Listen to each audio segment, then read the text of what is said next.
ओम नमः शिवाय। श्री शिवाय नमस्तुभ्यं। श्री आदिशक्ति पार्वती माताय नमः। श्री विघ्नेश्वराय नमः। श्री लक्ष्मी नारायणे नमः। श्री सरस्वती ब्रह्माय नमः। श्री सियारामे नमः। श्री रामदास हनुमाने नमः। श्री राधेश्यामे नमः। हे शिवजी, તમારી કૃપાથી હું આ શિવ પુરાણ વાંચી રહી છું અને મારી મમ્મી અને તમામ શ્રોતા શિવ પુરાણ સાંભળી રહ્યા છે। અમે બધા શિવ પુરાણનું જ્ઞાન પ્રાપ્ત કરી શકીએ એટલી શક્તિ પ્રદાન કરજો અને શિવ પુરાણનું તેજ સહી શકીએ એટલી ક્ષમતા પ્રદાન કરજો। હે વિઘ્નેશ્વર ગણપતિ બાપા, તમે શિવ પુરાણના વંચનમાં આવતા તમામ વિઘ્ન હરજો। हे कृष्ण मनोहारिणी राधा जी, हे श्याम सुंदर, हे सिया राम जी, हे रामदास हनुमान जी, तमे शिव पुराण सांभळवा जरूर पधारजो अने मारा हृदयमां स्थान ग्रहण करजो। ओम नमः शिवाय। श्री शिवाय नमस्तुभ्यं।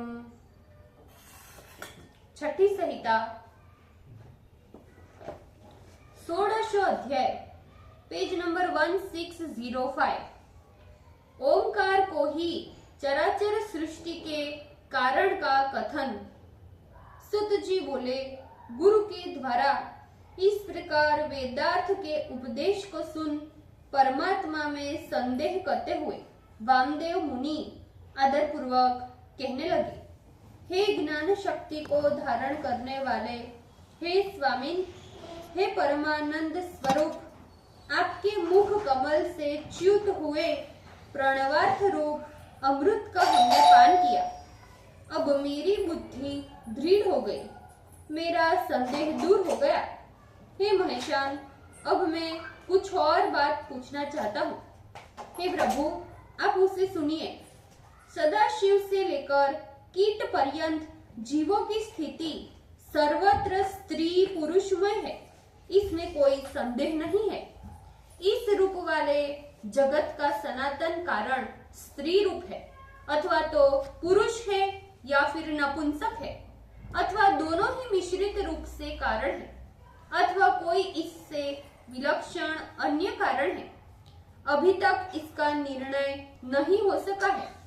इस विषय में शास्त्रों के सिद्धांत से मोहित विद्वान अनेकों प्रकार की बातें कहते हैं। जगत सृष्टि की विधान करने वाली श्रुतियां जगत के साथ जिस प्रकार से ऐक्य भाव को प्राप्त हुई है, जिसे ब्रह्मा, विष्णु, देवता एवं सिद्ध भी नहीं जानते, उससे अथवा इस विषय में अन्य कोई भी बातें जो हो सके उसे कहिए। मैं जानता हूँ और करता हूँ ऐसा व्यवहार देखा जाता है। इस प्रकार का सर्वानुभव सिद्ध व्यवहार देह, इंद्री, मन, बुद्धि एवं स्वयं के अहंकार से उत्पन्न होता है।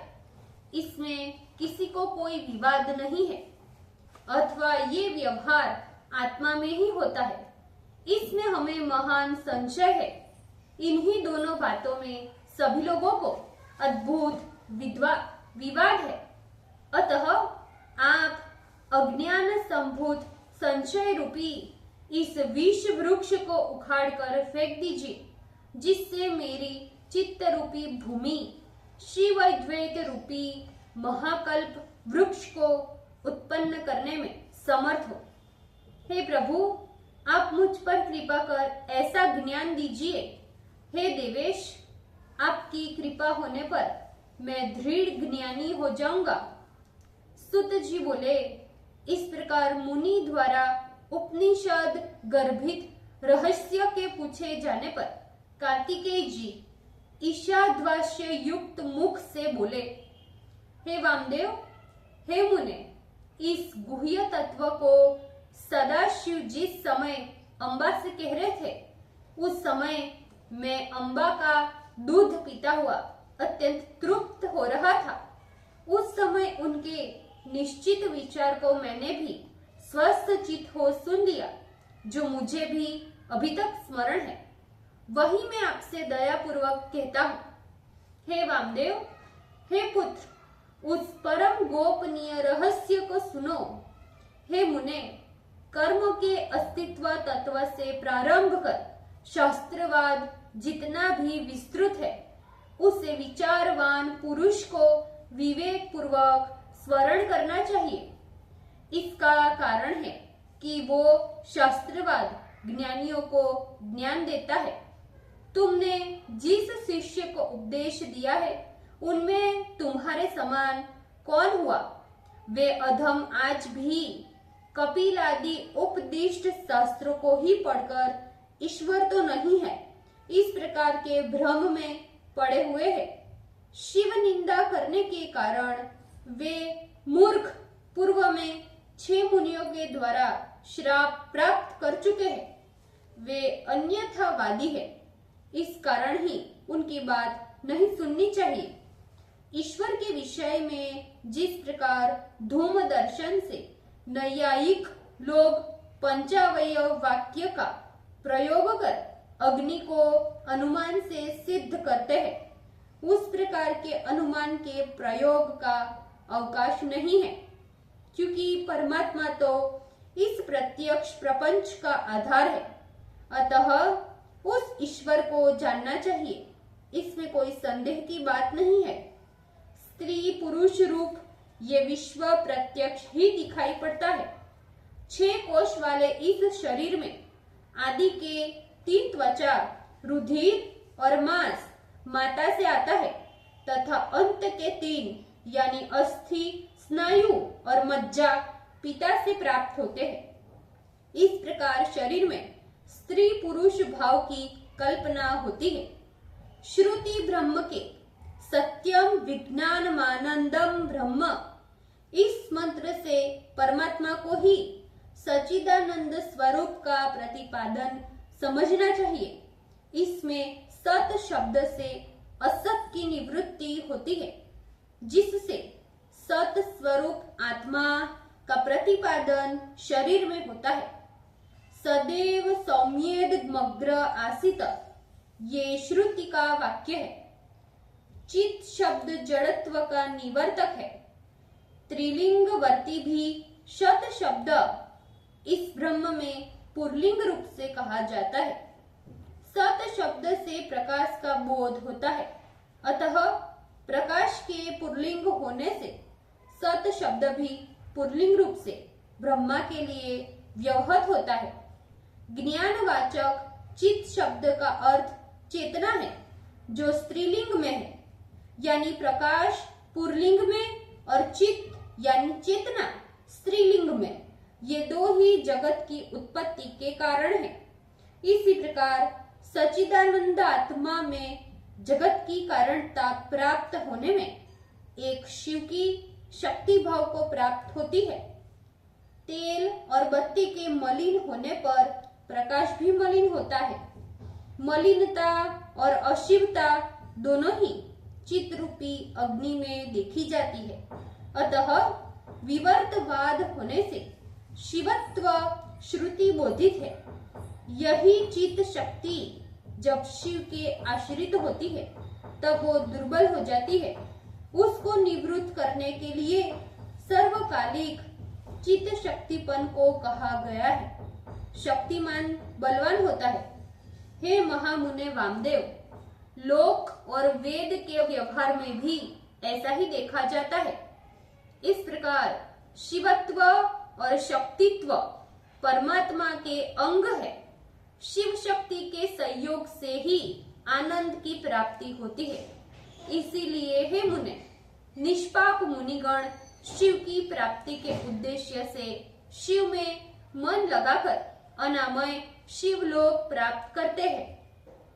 उन शिव और शक्ति की सर्वात्मता, सत्यम ज्ञानम अनंतम ब्रह्म एवं तद ब्रह्म, इस उपनिषद वाक्य से तथा ब्रूहणम अर्थ वाले ब्रूहि धातु से निष्पन्न ब्रह्म शब्द से कहा गया है।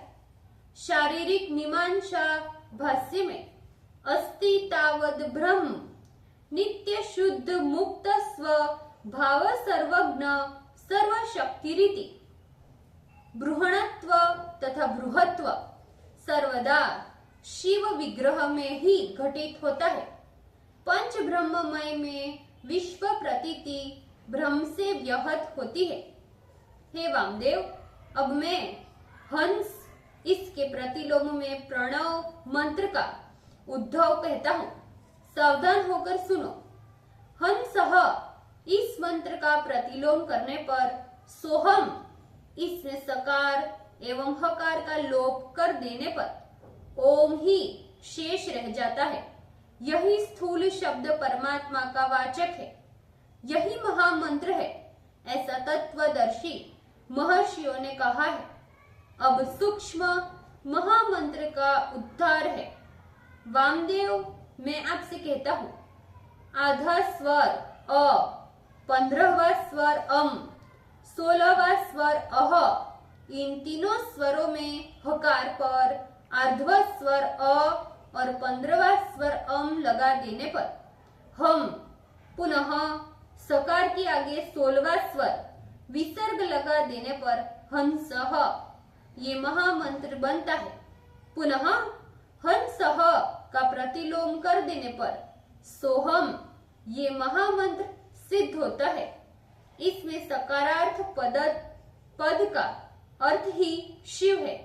हकार शक्यतात्मक महामंत्र है, यही निर्णय है।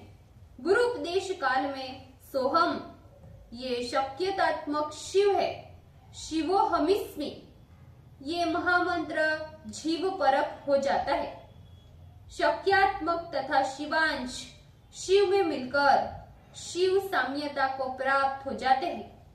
प्रज्ञानम ब्रह्म, इस ब्रह्म वाक्य प्रज्ञान शब्द चैतन्य पर्याय चाबी है, इसमें कोई संदेह नहीं।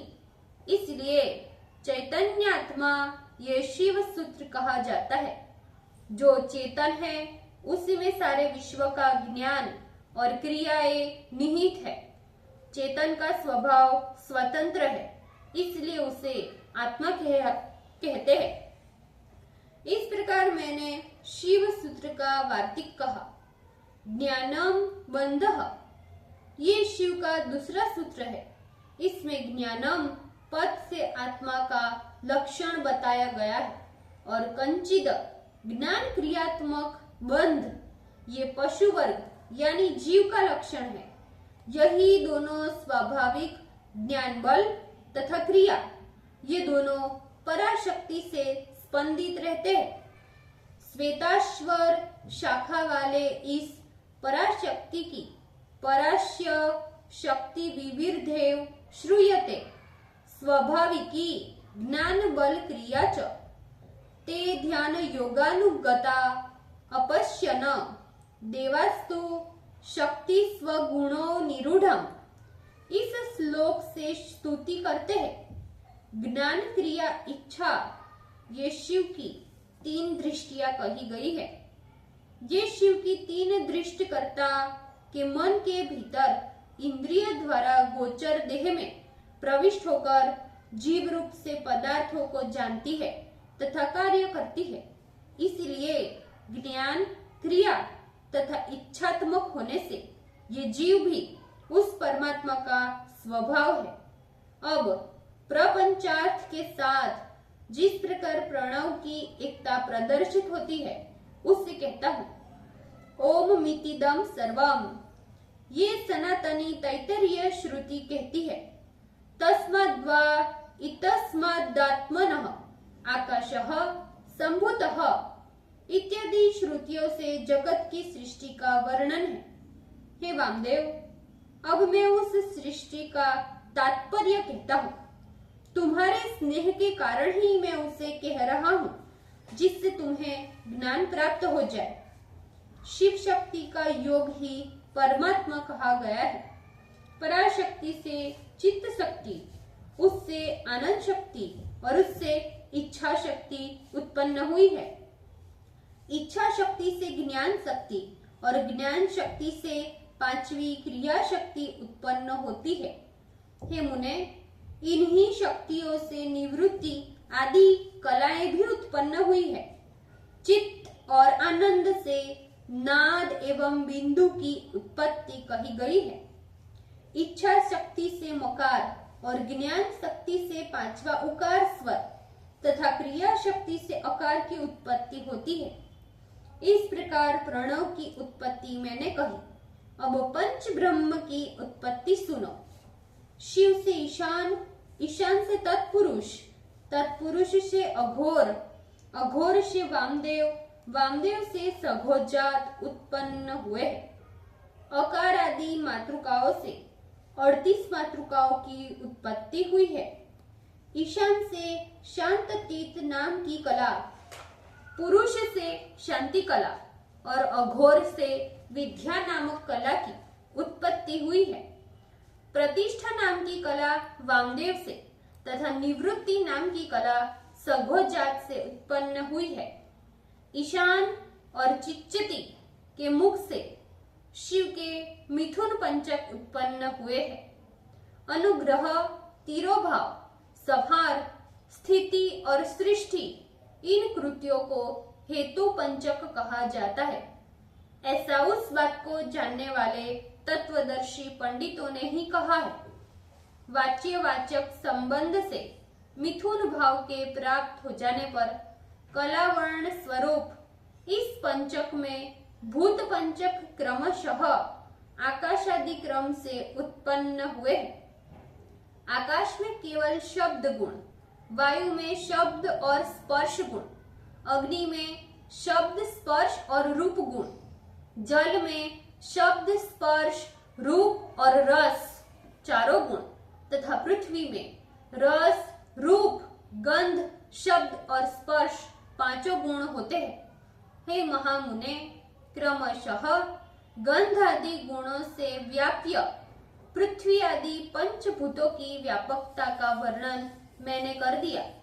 इन्हीं भूत पंचकों के स्वरूप को प्रपंच कहते हैं और इन्हीं संपूर्ण प्रपंचों की समष्टि आत्मा विराट और ब्रह्मांड कही जाती है। पृथ्वी तत्व से आरंभ करके शिव तत्व पर्यंत सब कुछ तत्व समुदाय अपने अपने कारण में लीन होकर जीव में विलीन होते हैं और पुनः सृष्टि की दशा में सशक्तिक हो शक्ति द्वारा निर्गत किए जाते हैं। पुनः स्थूल प्रपंच रूप से जब तक प्रलय नहीं होता तब तक सुख से स्थित रहते हैं। महेश्वर जब अपनी इच्छा से जगत को उत्पन्न करने के लिए उद्वत होते हैं तब उनके प्रथम परिस्पंद को शिव तत्व कहा जाता है। उनकी इच्छा को ही शिव तत्व कहते हैं क्योंकि सारे कार्य उसकी इच्छा का अनुवर्तन करते हैं।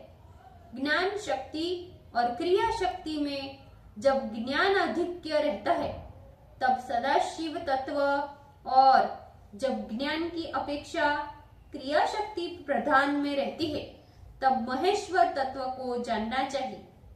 ज्ञान शक्ति तथा क्रिया शक्ति के समान होने पर शुद्ध विद्या तत्व बनता है। अपने अंगभूत रूप में एवं क्रिया में भिन्न बुद्धि को माया कहते हैं। शिव जिस समय अपने ऐश्वर्य को छिपाकर संपूर्ण पदार्थों को ग्रहण करते हैं तब वो पुरुष इस आख्या को प्राप्त होते हैं। तसृष्टिवा तदेवानुप्रविष्ट, ये श्रुति यही बात कहती है। यही पुरुष माया से मोहित होकर संसारी अथवा जीव कहा जाता है और शिव ज्ञान से रहित होने के कारण अनेकों कर्म करता हुआ मोह के फंदे में फंसता जाता है। ये जड़ जीव सारे जगत के जीवों को शिव से अभिन्न न मानकर भिन्न ही मानने लगता है। यदि शिव से अभिन्न मानता तो उसे पशु के समान कभी भी मोह नहीं होता। जिस प्रकार इंद्रजाल विद्या के जानने वाले को कभी भ्रम नहीं होता, उसी प्रकार गुरु के ऐश्वर्य से शिष्य भी ज्ञानी होकर शिव स्वरूप बनता है।